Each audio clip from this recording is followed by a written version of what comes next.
grabar esto, si no hay-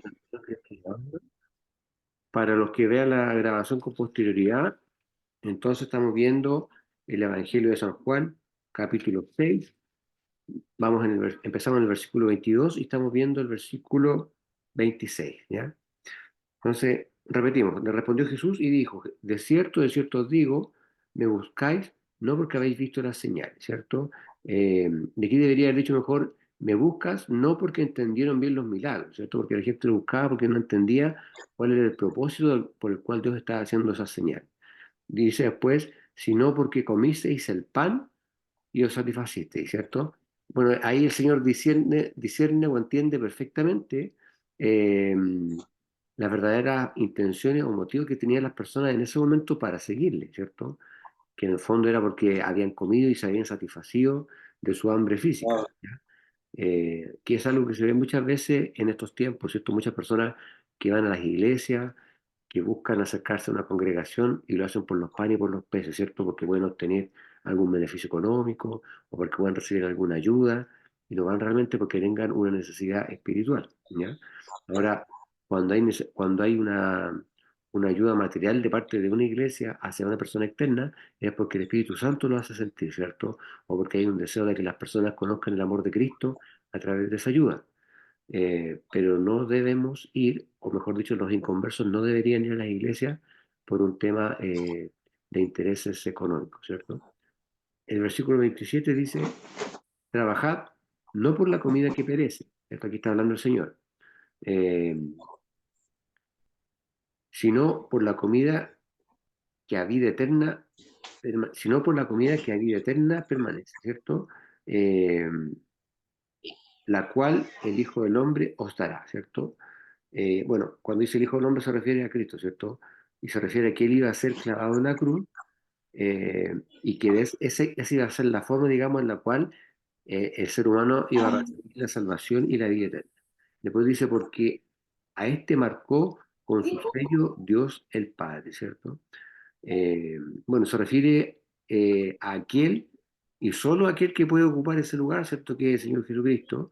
Eh, de hecho, esta posición ha sido y fue aspirada por muchos falsos profetas, muchos falsos maestros que quisieron sentirse reconocidos como verdaderos maestros, como verdaderos profetas, o como los elegidos, ¿cierto? Pero que este lugar solamente lo puede ocupar el Señor Jesús, ¿cierto? El versículo 28 dice, y le dijeron, ¿qué haremos para que obremos las obras de Dios? O sea, en definitiva, ellos querían hacer la obra de Dios, eh, cuando en realidad la mayoría de ellos no conocía a Dios, ¿ya? Es decir, ellos estaban llevando un liderazgo equivocado, estaban cumpliendo la ley, estaban siguiendo, ¿cierto?, a los rabinos, a los intelectuales de la ley, y querían agradar a Dios, pero no lo podían lograr porque en definitiva estaban agradando al hombre, ¿ya? Por eso le decían, ¿qué haremos para que obremos las obras de Dios? Porque tenían a lo mejor el deseo, pero de ninguna manera lo iban a lograr, ¿cierto? Versículo 29 dice, respondió Jesús y les dijo, esta es la obra de Dios, que creáis en el que Él ha enviado, ¿cierto?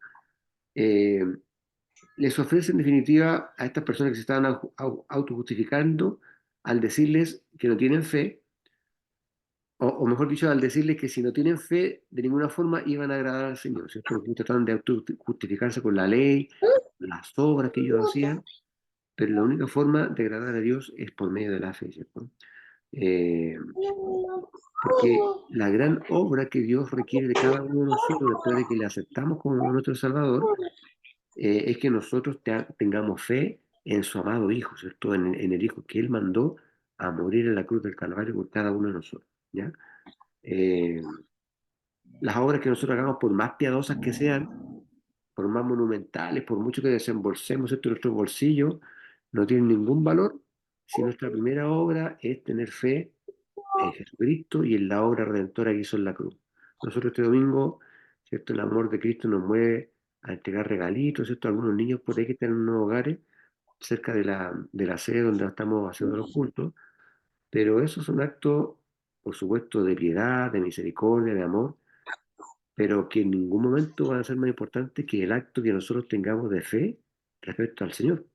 De ahí parte todo, ¿cierto? Aceptar a Cristo, reconocerlo, seguirlo y creer por fe que Él vino a este mundo, murió y resucitó por los pecados de la humanidad. Ese es el primer acto de fe que nosotros hacemos, ¿cierto? Y todo lo demás viene después. Versículo 30 dice, y le dijeron entonces, ¿qué señal pues haces tú, ¿cierto? Eh, Después dice, para que veamos y te creamos. Es decir, muchos de ellos eh, acababan de ver el milagro que había ocurrido de los panes y de los peces, pero al parecer había sido inútil porque seguían pidiéndole al Señor que hiciera señales, que hiciera milagros para poder creerle. Por eso le dicen, eh, ¿qué señal pues haces para que veamos y te creamos? Eran muchas de las personas que le decían eso al Señor habían presenciado el milagro de los peces y de los panes. Entonces, qué tremenda las personas teniendo al Señor enfrente, viendo los tremendos milagros que hizo, y no creían que todavía, o no podían creer todavía que Él era el Hijo de Dios, ¿cierto? Y le pedían más milagros, le pedían más señales. Eh, Después dice el versículo 31, nuestros padres comieron el maná en el desierto, como está escrito, pan del cielo les dio a comer, ¿ya? Ellos insinuaban que el pan que Jesús había multiplicado no había venido del cielo, sino que el maná era el pan del cielo, ¿entiendes? O sea, estaban de alguna forma desestimando lo que el Señor había hecho al realizar el milagro de los panes y de los peces. Versículo 32 dice, y Jesús les dijo, de cierto os digo, no os dio Moisés el pan del cielo, mas mi Padre os da el verdadero pan del cielo, ¿cierto?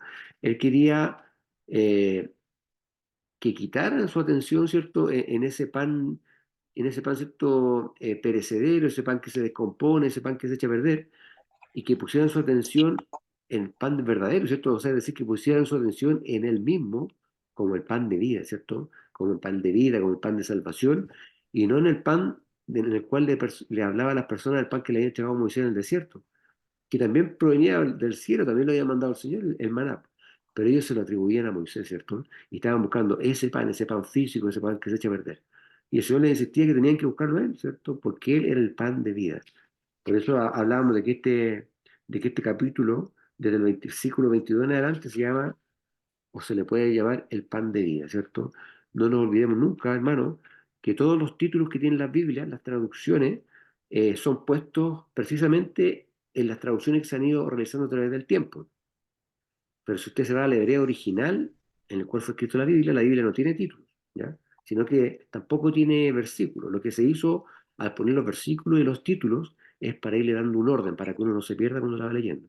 Así que no le digo que no se confíe en los títulos, pero tampoco hay que rasgar vestiduras con este tema, porque de repente los traductores pueden cometer errores, ¿me entiendes? La palabra es lo que importa. Pero claro, en el versículo 22, ¿cierto? Tiene un título y la Biblia, me imagino que la suya también dice el pan de vida, ¿cierto? Porque nos da una referencia del tema al cual se va a referir la palabra. El 33 dice, porque el pan de Dios es aquel que descendió del cielo, ¿cierto? Eh, Está hablando en definitiva, siendo autorreferente, refiriéndose a que Él es el Mesías. Eh, y da vida al mundo, ¿cierto? Entonces ahí les corrobora que Él es el pan que ha venido del cielo, como el pan de vida, y que Él es el que da la vida eterna como Cristo, ¿cierto? Como aquel que vino a este mundo a morir en la cruz por los pecados de la humanidad. Versículo 34 dice, y le dijeron, Señor, danos siempre este pan, ¿ya?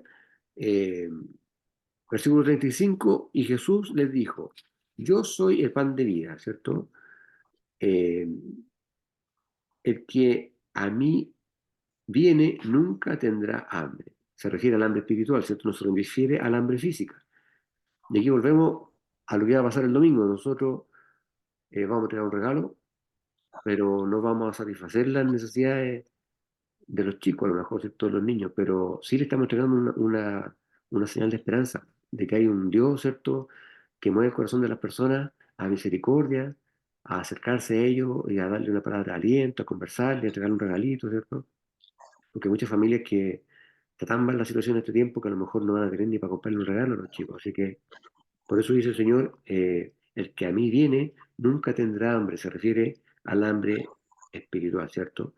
Eh, porque el Señor es el que satisface todas las necesidades espirituales del ser humano. Podemos buscar en distintas cosas y hay mucha eh, disciplina, ¿cierto? Pero en definitiva lo que nos permite satisfacer nuestro deseo espiritual, nuestra necesidad espiritual, de una manera genuina, es solamente el Señor. Versículo 36 dice, más os he dicho que, aunque me habéis visto, no creéis. Es decir, a pesar de las pruebas innegables que él había manifestado hasta ese momento, de ministerio que llevaba, que había hecho una gran cantidad de milagros ya, aún la gente no le creía, ¿cierto? Le pedía más pruebas. Y nos pasa muchas veces a nosotros, el Señor nos habla muchas veces, nos manda pruebas, ¿cierto? De repente permite que Satanás, el diablo, nos zarandee un rato, y nosotros seguimos dudando muchas veces de lo que el Señor quiere hacer con nosotros, ¿cierto? Porque somos tercos, somos porfiados, queremos hacer las cosas a veces a nuestra manera, y las cosas en la vida de un cristiano tienen que ser a la manera del Señor, no a la manera de nosotros. Por eso que es muy importante orar, hermano, buscar la respuesta en la palabra, buscar la respuesta en la oración, ¿ya? Eh, por eso el Señor le dice, más os he dicho que aunque me habéis visto, no creéis. Imagínense, estas personas estuvieron con Él, estuvieron al lado del propio Jesucristo, vieron los milagros en presencia de Él, ¿cierto? En vivo y en directo, ni siquiera por una pantalla, sino que estaban al lado de Él, y aún así no le creían. Versículo 37, todo lo que el Padre me da, vendrá a mí, ¿cierto? Se refiere a todos, a quienes sean, ya sean israelitas, sean gentiles, sean fariseos, ¿cierto? Sean mofadores, sean rameras, hasta los mismos desechados por el diablo, ¿cierto? Si son entregados por Dios, a Jesús van a ir a Él, ¿cierto? Sin importar la clase social, sin importar el sexo, sin importar la denominación política. Por eso nosotros no podemos hacer diferencia, nosotros tenemos que hablarle del Evangelio a toda criatura, a toda persona, sin discriminar, ¿cierto? Aunque le caiga mal a una persona, tiene que hablarle igual. Aunque sea de un partido político distinto, tiene que hablarle igual. Aunque sea de otra raza, de otro color, tiene que hablarle igual. Al que a mí viene, no lo echaré fuera, ¿cierto? Es una promesa de proporciones incomparables, porque el Señor dice, el que viene a mí, yo no lo voy a echar fuera. Es decir, el Señor nunca va a rechazar a nadie, y nunca ha rechazado a nadie, porque lo está prometiendo. El Señor no es hombre para mentir, ¿cierto? Dice aquí su palabra, al que viene a mí, no lo echaré fuera, ¿cierto? Si usted dispone su corazón para acercarse a Cristo, el Señor no lo va a rechazar, el Señor lo va a recibir siempre con los brazos abiertos, conociendo su condición y mi condición de pecador, ¿cierto? El Señor siempre nos vuelve a recibir, así como el Hijo pródigo, ¿cierto? Versículo 38 dice, porque he descendido del cielo, no para hacer mi voluntad, sino la voluntad del que me envió, ¿cierto? Él le dice a los judíos que era Jehová, ¿cierto?, el que lo había enviado, eh,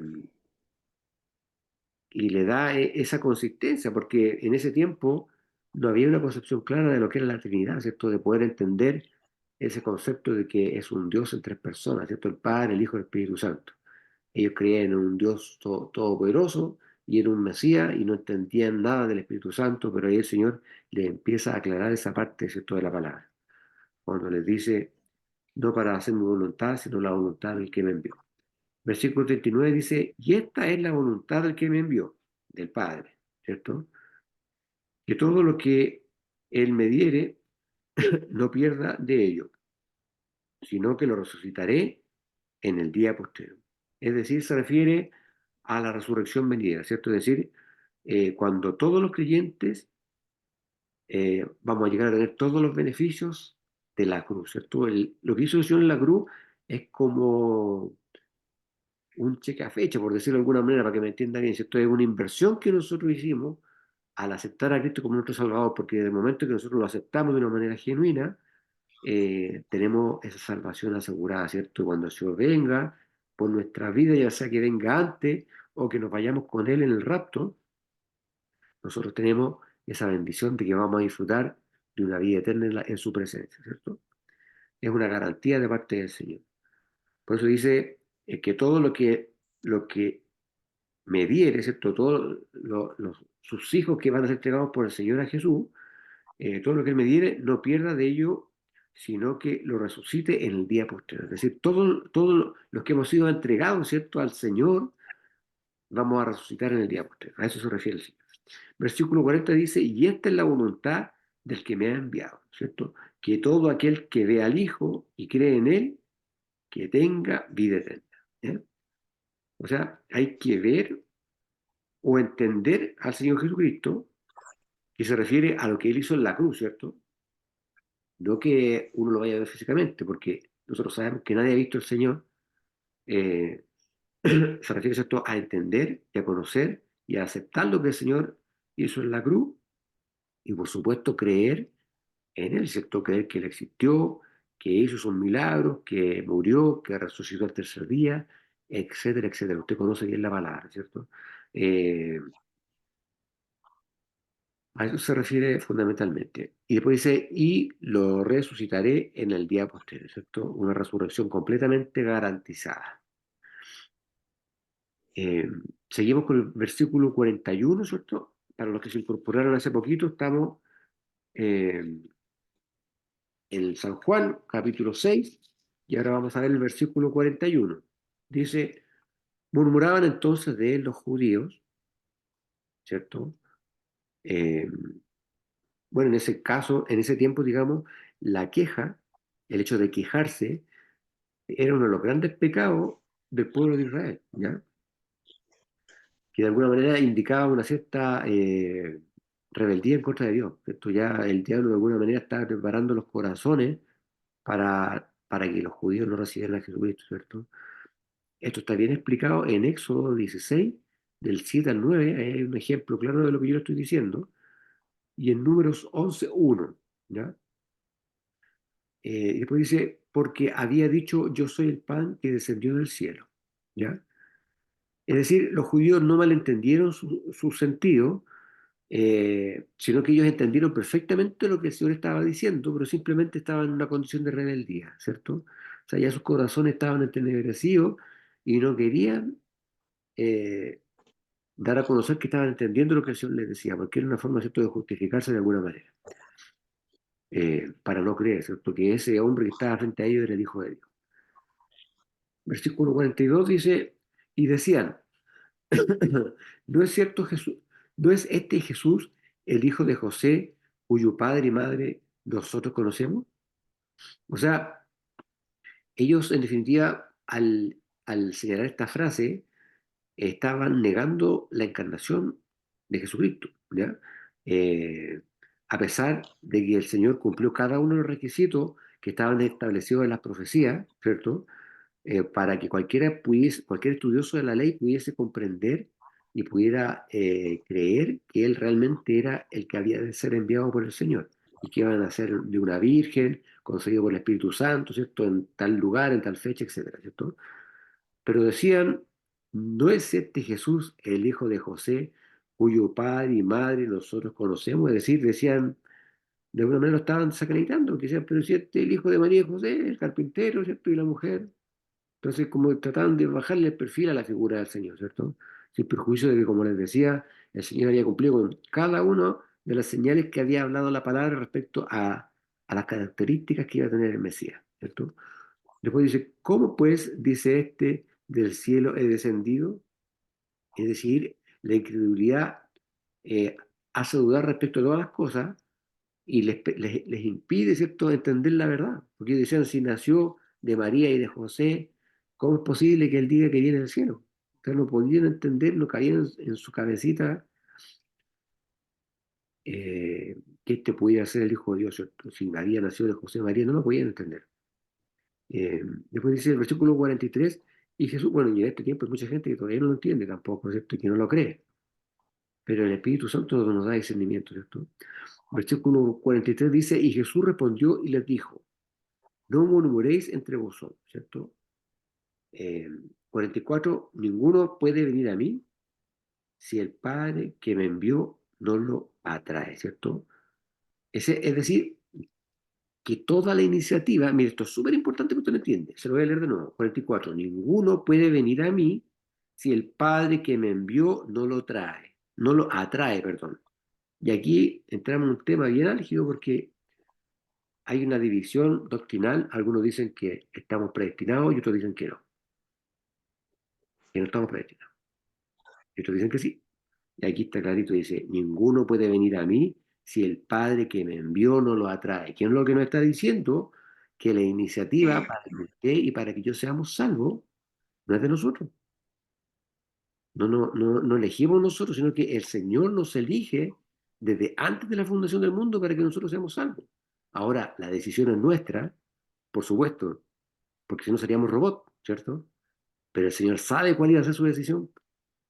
El Señor sabía, ¿cierto?, que usted, bueno, yo hablo por mí porque no conozco bien los testimonios de cada uno, pero yo, por ejemplo, y no por ser autorreferente, pero el testimonio que mejor conozco, el Señor sabía que yo iba a estar 38 años en el mundo, haciendo las de Kiko y Caco, disculpe la expresión, y que en algún momento Dios iba a mandar a mi esposa y a un colega, y me iban a predicar el Evangelio, y yo iba a quedar rendido a las plantas de Cristo. El Señor lo sabía que yo iba, que yo tenía esa necesidad, que estaba en esa búsqueda, pero la decisión fue siempre mía.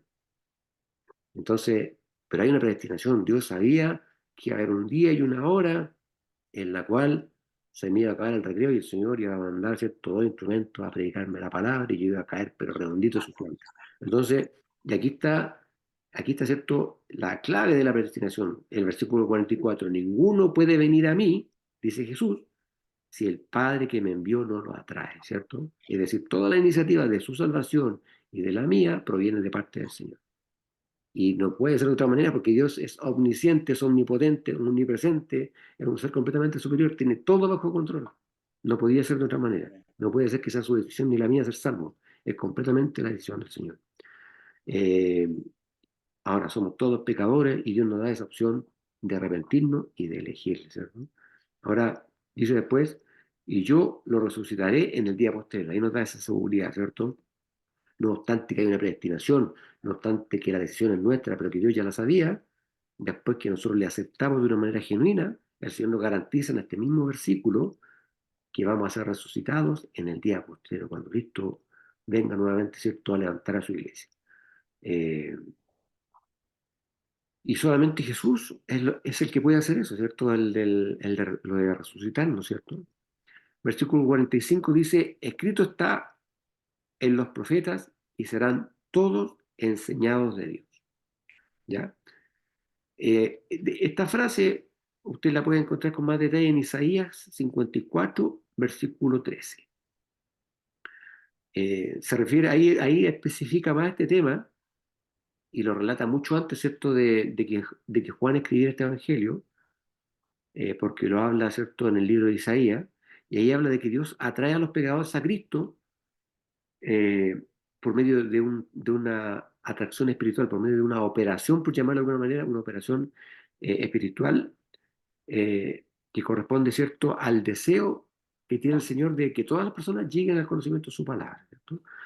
Después dice, así que todo aquel que oyó del Padre y aprendió, viene a mí, ¿cierto? Entonces, eh, el Señor le está diciendo en definitiva a los judíos que si ellos realmente conocieran al Señor, realmente conocieran y entendieran las escrituras y todo lo que se les ha puesto por delante, ellos habrían aceptado a Cristo como su Señor, habrían tenido esa claridad espiritual de darse cuenta que la persona que estaba frente a ellos, que le estaba enrostrando su salvación, que le estaba enrostrando su predestinación, era realmente el Hijo de Dios. Era un conocimiento en esa época que no cualquiera podía tener.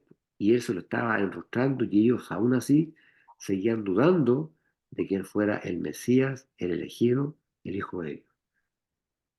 Versículo 46 dice, no que alguno haya visto al Padre, sino aquel que vino de Dios, este ha visto al Padre. ¿Ya? Después dice el versículo 47, de cierto digo, el que cree en mí tiene vida eterna, ¿cierto? Eh, es decir, se obtiene inmediatamente la salvación al creer, ¿cierto?, en el Señor, cuando es un creer verdadero, ¿cierto? Y eso lo sabe el Señor y lo sabe la persona que está creyendo, ¿ya? Eh, no es algo que va a pasar, que va a venir la salvación a lo mejor, que tengo que hacer un par de cosas más, ¿no? ¿Cierto? Eh, y es una doctrina del demonio que en este tiempo está haciendo que muchas personas hagan muchas cosas y se enfoquen en cantar bonito, en tocar la guitarra maravilloso, en no faltar a ningún culto y en andarse mostrando por todos lados para no perder la salvación o para ser salvo, en circunstancias que la palabra nos dice acá que el que cree en mí tiene vida eterna. Mire, imagínese usted cuando el ladrón que murió al lado de Cristo y que lo reconoció como el Señor, llegó al cielo. ¿Usted cree que Pablo le dijo, oye, pero tú no yo me estoy imaginando, esto no es bíblico, no ha pasado, pero ese ladrón llega al cielo, ¿cierto? ¿Usted cree que Pablo le dijo, o le va a decir arriba, oye, pero ¿y a cuántos estudios bíblicos fuiste? O no sé, pues el rey David le puede decir, oye, pero eh, ¿estudiaste la Biblia en algún momento? O no sé, pues participaste en alguna congregación. O por último, ¿y pero por qué estás acá? Y lo más probable es que el ladrón le pueda haber dicho, no, yo nunca leí la Biblia, nunca fue un estudio bíblico, de hecho era el más malo de los malos, porque en ese tiempo se crucificaba a los más delincuentes, ¿cierto? A los peores villanos. Pero ¿sabes lo que le contestaría Pablo? A David, al que le preguntara arriba por qué él estaba arriba. El ladrón le diría, ¿sabes por qué yo estoy arriba? Porque el tipo que estaba al lado mío dijo que yo estuviera acá. Y yo creí que él era el Hijo de Dios. O sea, bastaba que fuera la voluntad de parte del Señor de que él estuviera ahí para que fuera, para que ocurriera. El ladrón no hizo nada más que creer que esa persona que estaba al lado era el Hijo de Dios. ¿Y qué le dijo el Señor? De cierto te digo que este día estarás conmigo en el paraíso. Tenemos una concepción, una convicción bíblica de que a través del ejemplo del ladrón, de que solamente basta con creer en Jesucristo, que es el Hijo de Dios. Lo demás lo da el Espíritu Santo. Después usted va a querer salir a contarle a todo el mundo, a evangelizar eso, porque usted está lleno del Espíritu Santo. Después usted va a querer ayudar a los ancianos, cobijar a la viuda, porque el Espíritu Santo lo llama a hacer esas cosas. Ahí se demuestra que usted es salvo, porque el Espíritu Santo mora en usted, se empiezan a ver los frutos, el fruto del Espíritu Santo, ¿cierto?, en usted. Pero no es por las obras que usted hace.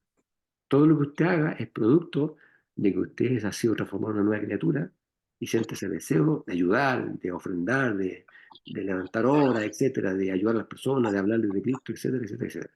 De buscar esa intimidad, eso es lo más importante. La iglesia en este tiempo está cometiendo rotas en muchas cosas y levantan templos y tienen tremendas bandas y compran una batería sumamente grande, ¿cierto?